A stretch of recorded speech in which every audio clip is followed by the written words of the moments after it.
Hello everyone welcome back to my channel history and history.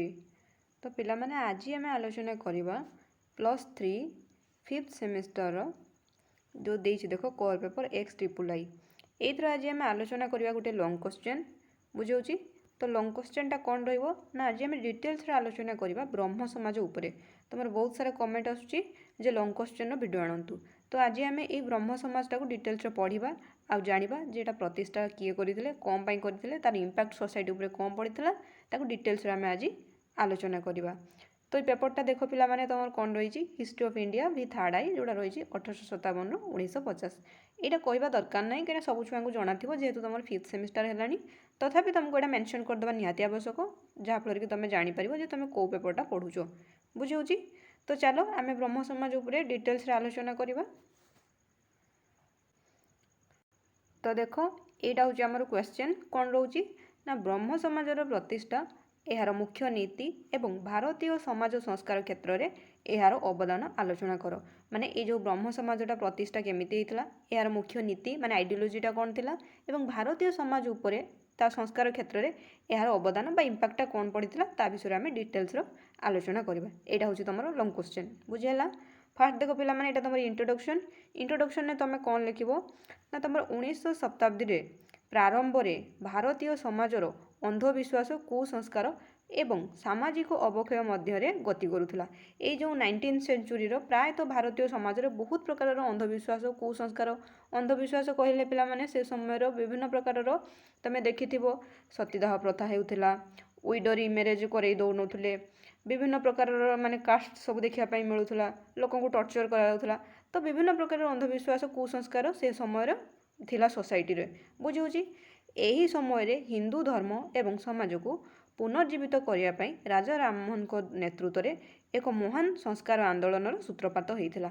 जितेबाला society को यही भाव में राजा राममोहन राय देखुले ये अंधविश्वास को लोग फॉलो करुँच कुसंस्कार को मानुंट सी से चेष्टा करते यही आम हिंदू धर्मर बा हिंदू समाज को केमिति सी आउ थे पुनर्जीवित करेंगे बुझाऊँ। से नेतृत्व में एक महान संस्कार आंदोलन तुम सूत्रपात होता से माने इंडिया रेनेसार फाउंडर भी कहुए राजा राममोहन राय को बुझाऊँ। तो देख लो केमिति भाव में तुम राजा राममोहन राय उदय है केमिति सी सोसाइटी को चेंज करने फास्ट आगे आसते तापर देखो सी कहूँ सी 1828 मसीहा अगस्ट 20 तारिख में कलिकता ठारे ब्रह्मसभा प्रतिष्ठा करते। यहाँ गुरुत्वपूर्ण जे ये ब्रह्मसभाटा केबे गठित होता ना 1828 मसीहा अगस्ट मास 20 तारिख में कौटी करते कलिकता ठारे मन रहा जे ये जो तुम 1828 अगस्ट मास 20 ठारे कलिकता ठारे ब्रह्मसभा किए प्रतिष्ठा करते ना राजा राममोहन राय बुझाऊँ। जहाँ परवर्ती समय रे ब्रह्म समाज नाम नामित है। ये जो ब्रह्मसभाटा क्रिएट होता 1828 रे सेटा परवर्ती समय रे जाइके कौन है ना ब्रह्म समाज रे परिवर्तित है। एवं राजा राममोहन राय को आपरे राजा राममोहन राय को आधुनिक तमर जो रही भारतर पिता बा भारतीय नवजागरणर अग्रदूत बोली कहगला।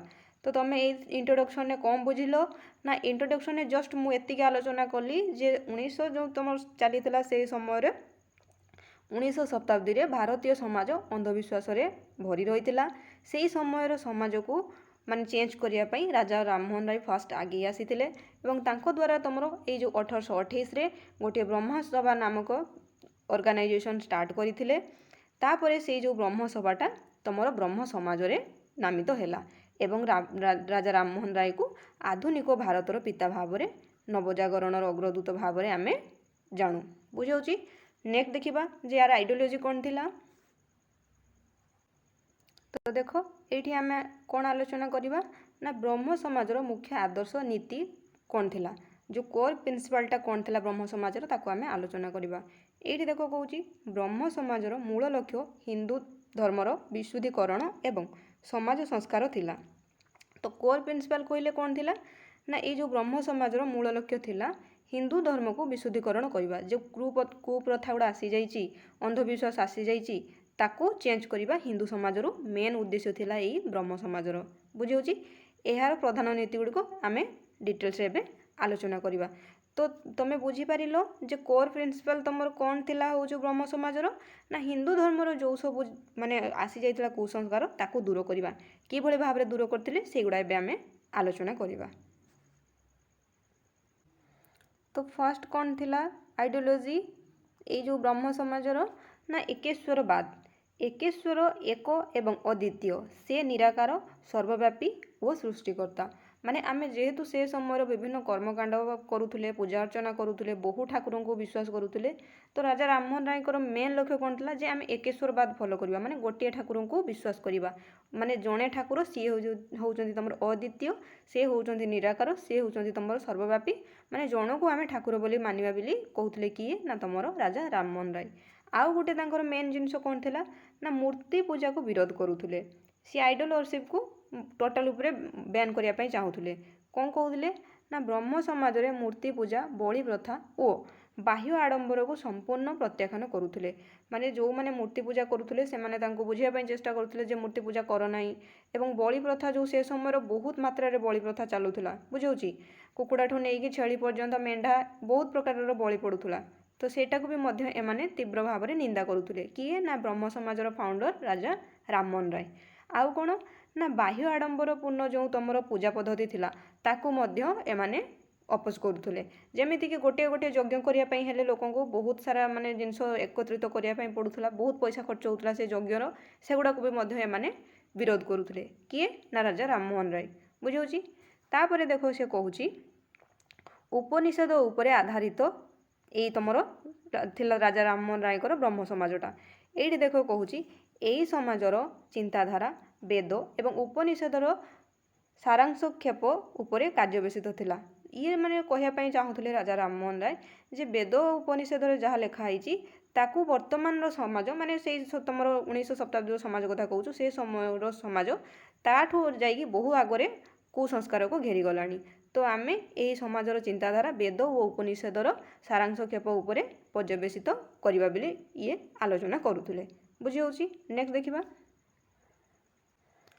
एवं राजा राममोहन राय आउ गोटे नीति आदर्श थिला जोटा बहुत गुरुत्वपूर्ण ना कौन ना सार्वजनीन भातृत्व जाति वर्ण धर्म यही सबू निर्विशेष समस्त मनुष्य समान एवं समस्त को मध्य भातृभाव रहिबा आवश्यक माने सीए चाहूले जाति प्रथाटा को मध्य से बहुत अपोज करुले वर्ण धर्म को भी से माने अपोज करुले माने समस्त भितर गोटे यूनिट रो समस्त मध्य ह्यूमानिटी रो समस्त समस्त को रेस्पेक्ट करंतु समस्त समस्त सहित मिलमिशि चलती यही भाया भाव समाज सी चाहूले सुधार किए ना राजा राममोहन राय।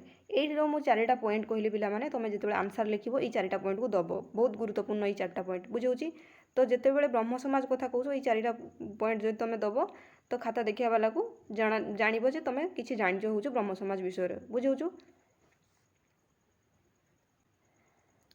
तो एबे देखो एबे कौन कहूँ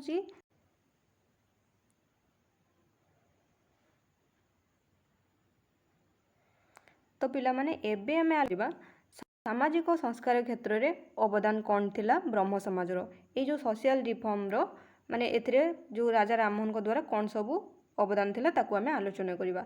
देखो ये कहूँ ब्रह्म समाज भारतीय समाज अनेक कुप्रथा दूर करिबारे प्रमुख भूमिका ग्रहण करथिला माने ये ब्रह्म समाज द्वारा भारतीय सोसाइटी रो बहुत गुड़िए कुप्रथा जो थिला ताकू दूर करिबारे भूमिका ग्रहण करथिला किए ना यही ब्रह्म समाज बा राजा राममोहन को द्वारा। तो कौन कौन सब दूर होइथिला ताकू डिटेल्स आमे आलोचना करबा।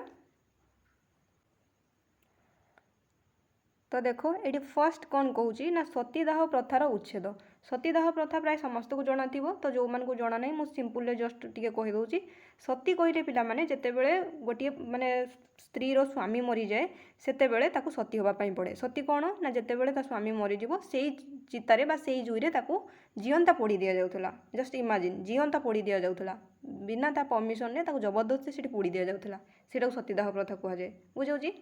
राजा राममोहन राय को प्रचेष्टा एवं ब्रह्म समाज आंदोलन जोगु 1829 ମସିହାରେ ବ୍ରିଟିଶ ବଡ଼ଲାଟ ଲର୍ଡ଼ ୱିଲିୟମ ବେଣ୍ଟିଙ୍କ ଆଇନ ପ୍ରଣୟନ କରି ସତୀଦାହ ପ୍ରଥାକୁ ନିଷେଧ କରିଥିଲେ।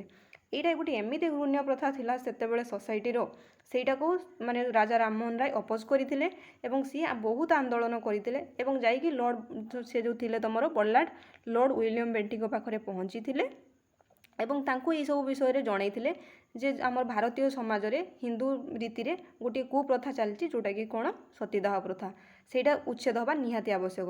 ତ ଏଇଟା ଲର୍ଡ଼ ୱିଲିୟମ ବେଣ୍ଟିଙ୍କ ଦେଖିଥିଲେ, ଦେଖିଲା ପରେ ସିଏ ଏଇଟାକୁ 1829ରେ ଏଟାକୁ ନିଷେଧ ଟୋଟାଲ ଉପରେ କରିଦେଇଥିଲେ। ମାନେ ଯିଏ ସତୀ କରିବ ଏଟାକୁ ଇଲିଗାଲ କରାଯାଇଥିଲା, ତାଙ୍କୁ ଦଣ୍ଡିତ କରାଯିବ ବୋଲି ମଧ୍ୟ ଆଦେଶ ଦେଇଥିଲେ। କିଏ ନା ଲର୍ଡ଼ ୱିଲିୟମ ବେଣ୍ଟିଙ୍କ।